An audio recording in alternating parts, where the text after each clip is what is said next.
Do you believe in life after Star Wars? Dun dun dun.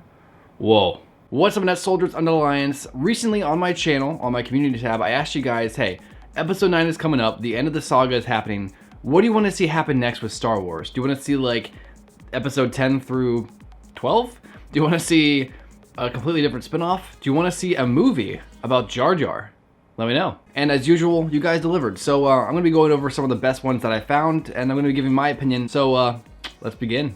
So starting off with Darth Opinion, he says, I would love to see some Old Republic, maybe a spin-off with some world building. So yeah, this one is interesting because probably out of the majority of Star Wars fans, they'd really want to see an Old Republic movie. In fact, if you look at that community tab post, if you actually want to go look at it for yourself, there's a bunch of different ideas that I didn't put on this, but there's a bunch of them there.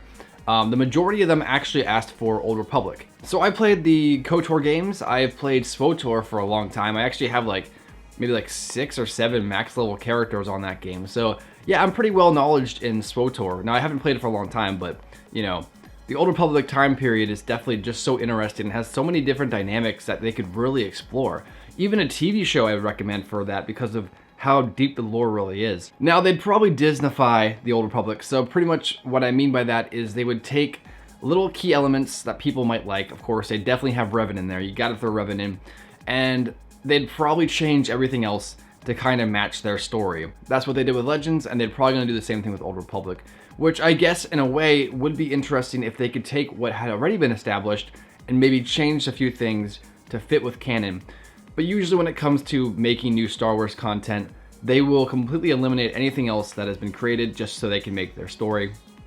So in a way, I guess that's not the worst, but it is something to consider when you think about it. And we'll talk more about that type of stuff further on in the video. So yeah, pretty much I 100% agree. Old Republic would be great. Maybe not a movie, maybe a TV show at least, because there's a lot of dynamics in that show that could definitely be explored. So, especially with the time period with so many lightsabers going around. Our next one is from Dead Walker. This one's kind of a long one, but to get his point across, I understand he kind of had to explain where he was coming from. So, I personally want a completely new adventure and new characters, new destination, and a new story, maybe set in an era that there is no information on. I personally don't want an Old Republic film or series, as it would be changed and we already have a great way of playing through those in that great time period. At least with new characters, Disney can't ruin the ones we know and love. So in this comment, he kind of just reinforces what I just said about how Disney is going to Disneyfy the Old Republic if they make it. I'm so cool with them making it. I just kind of hope that they put the right creative team behind it, and Kathleen Kennedy can't be behind it either because there's a lot of elements that she's gonna mess up. Not an attack on her. That's just how I feel. Next one we have from Battle Tested, and he says, I think the Old Republic done correctly could definitely bring Star Wars back, but I'd like to see new leadership in Lucasfilm, first because I don't think Star Wars is going anywhere under the dark shadow of KK. And KK is Kathleen Kennedy. So that just kind of reinforced what I said about the previous one. So I guess all these comments are they're just adding on to each other. But yeah, here's the thing about Kathleen Kennedy. She's a genius woman, but she's just not fit for Star Wars. She was a great producer for a bunch of different films, but she's not meant to be like the leader. She's not meant to be the Kevin Feige of Star Wars. And if you don't know who Kevin Feige is like the leader of Marvel and how good he's been doing. Kathleen Kennedy isn't meant to do that. She is a genius person when it comes to business, but when it comes to creativity, she puts her own feelings over people she likes and people she can dictate around over choosing creative professionals who can actually perform the way that they should be. And that's not an attack on anyone. I'm not saying she's an idiot. In fact, I just said she's a genius, but she needs to give up the title to somebody else. And that's apparently happening, so that's a good thing. Next one's from Waterbender24, and they say, I pray for an Ahsoka spinoff. So yeah, that'd be pretty dope. I'd like to see what Ahsoka's been doing. I don't exactly know if it would be a live action movie, but it would be cool to kind of see her even in an animated movie. You know, that'd be cool even if they want to do like the Clone Wars type of stuff. Just to kind of see where she has been from Clone Wars to Rebels. Where did life take her after we saw her last in Rebels? And that'd be pretty cool to kind of explore that idea. Next one we have from Michael Beasley, and he says, Vader, a Star Wars story. So this would be very cool, but also very tough to do. Because you got to remember, like, Disney is kind of afraid of tackling really dark as well as very complicated themes. And to produce a really good Vader story, you have to be able to give it at least a PG-13 rating. I wouldn't say R. That'd be crazy. Imagine a rated R Vader film. That would be insane. He could just go through just slicing up everybody. But they're going to Disney-fy it if they were to do it. So we'd probably get at the most a PG-13. And it would be really cool to just kind of dive into Vader's psyche and kind of just see like what he's thinking all the time. Does he remember the Jedi he's killed? Do they affect him? You know, does he think about the past and how much that destroys him inside, or did he let it die like Kylo Ren? It'd be really cool to kind of explore that more, because in a way, unless of course you read the novels or the comic books, I'm sure they kind of explore that more. We haven't actually got Vader's side of the story. You know, you kind of see Vader in episode 4 through 6. We know Anakin in episode 1 through 3, but we never see a fully explored adventure with just Vader being Vader.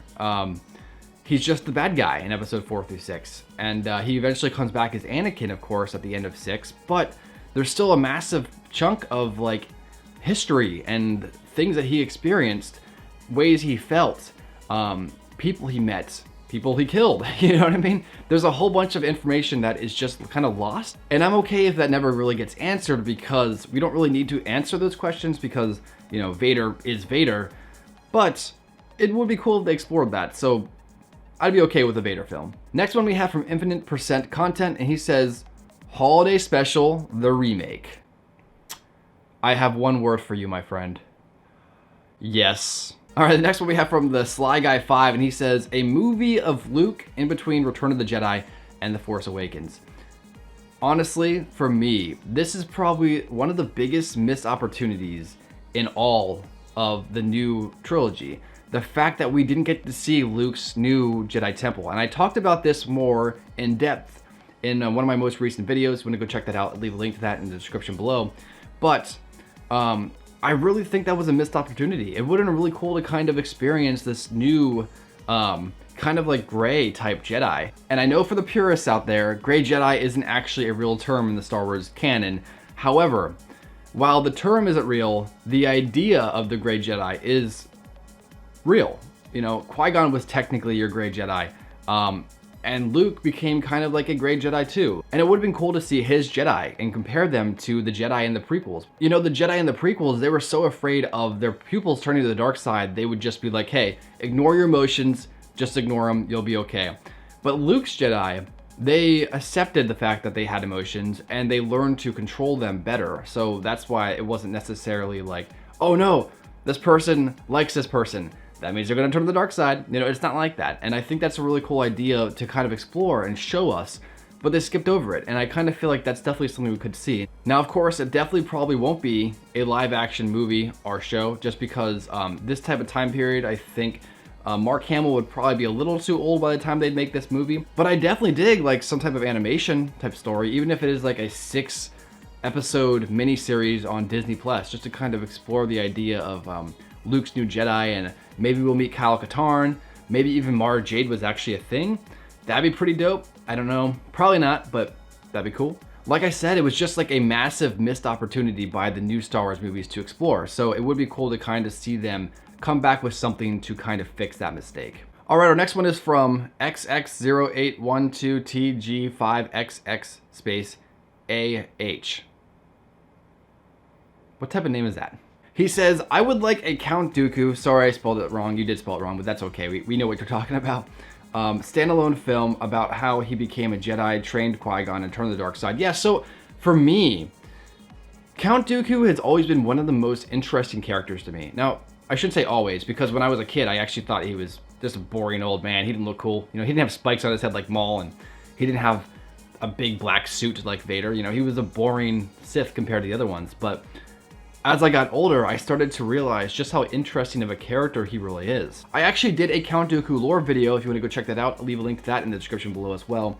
And pretty much Dooku has a lot of history that is just kind of skipped over because he was just a stepping stone between Maul and Vader. It stinks because he actually has a lot of really cool lore behind him. So it would be cool to kind of see him be younger and being a Jedi and realizing the faults in the Republic that he finds and the Jedi Order, and him wanting to be better than that. So that's something that'd be cool to explore. I don't know if they'd actually ever make that, but I would be totally down for that. This one's from Nate Films 81, and he says, how you would do episode 10. Oh, so how would I do episode 10? So this is a great question, and I'm probably going to do a video on this specific topic after episode 9 is released, and I see it a couple times just to kind of get it nice in my head. And I'm going to do how I would do episode 10 after I watch episode 9. So I'm going to hold on to this comment. I'm going to make a video off of it. I'll give you a shout out in that video, Nate. But with that said, let's move on to the next one. This is our second last one. It's Nintendo Boy 21. He says, Kenobi, a Star Wars story. So this was a thing that has been talked about for a long time. Kenobi, a Star Wars story. This own Kenobi movie where we find out what Kenobi was doing between episode 3 and 4. And this was a massive thing that people wanted to see. This was probably like #1. Even this was in fact in front of Han Solo, if I remember correctly. I think I did a poll on this, and this is what people wanted to see more. I actually came up with the idea that it'd be cool if he had to like escort like Jar Jar somewhere, because Jar Jar's now like, you know, a main target of the Empire for some reason, so he has to escort him. That'd just be a really funny way to, you know, go out about a movie. But they're actually making a TV show about that now on Disney Plus. It's coming out in like a year or so, so that is going to happen. It's just not going to be a movie, it's going to be a show. So yeah. And for our last comment, but certainly not the least, because this covers some pretty interesting topics here. This one is from Geordie Studios, and he says, Star Wars has lost its charm, so continuing doing new content will just make things worse for me. I disagree. I don't think Star Wars lost its charm. Like I mentioned earlier about Star Wars fatigue, that's not a thing. People are going to love Star Wars no matter what. They're going to continue to make Star Wars no matter what. The issue is, it's the creative people behind the making of Star Wars. That's who we need to fix. As I mentioned earlier, Kathleen Kennedy, she is a genius woman, but she's just not the person for this job. The same with Rian Johnson. I actually think he's a really good writer and really good director, but The Last Jedi wasn't for him. That wasn't his story. He was not meant to tell that story. And J.J. Abrams, I don't mind The Force Awakens as much as The Last Jedi, but at the end of the day, it was played safe, and he wasn't the man for that job either, in my opinion. So the whole thing comes down to Kathleen Kennedy. She hired both these guys. You know what I mean? She's the one who gave the okay for this creative process. Like I said, I don't believe Star Wars fatigue is a thing. I think that Star Wars can be beloved by everybody. It's just the creative professionals behind the scenes. They're the ones who should be picked perfectly for these options and these different type of directors' roles and writers' roles. And they're not. I'm not really gonna say that it needs to be fixed, because a lot of people still love these new sequel films, but they definitely are lacking on what they should be. And that's what I think the majority of Star Wars fans feel. They feel like they are lacking, and that's something that we should fix. But that's it for this video. Thank you guys for all your comments. I'll be doing more videos like this, so keep an eye on my YouTube community tab, because I'm constantly posting stuff on there. Memes, polls, just funny things I find, or just wanting to give my word about something in the Star Wars universe, or just other type of entertainment. But that's it for now, guys. Please remember to like, subscribe, and turn notifications for more videos. And until next time, guys, I'll catch you later. Peace.